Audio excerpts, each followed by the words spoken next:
Assalamualaikum. Waalaikumsalam. Cuba masuk. Cuba. Anak sulung Cik Biang ni kat mana? Latif.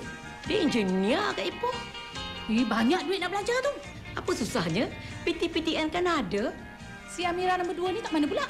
Dia bersyarah kat Sarawak. Ikut suami. Tinggi belajar tu. Cik Edono, PTPTN kan ada. Yang nombor 3 ni kat mana pula? Kat Kuala Lumpur je. Doktor hospital. Oh, doktor. Banyaknya duit awak. Apa susah?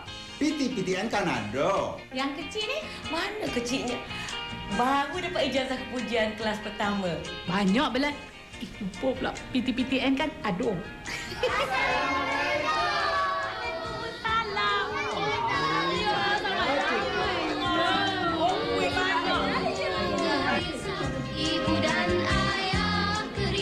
Selamat Hari Raya Aidilfitri. Ikhlas daripada PTPTN. PTPTN kan ada.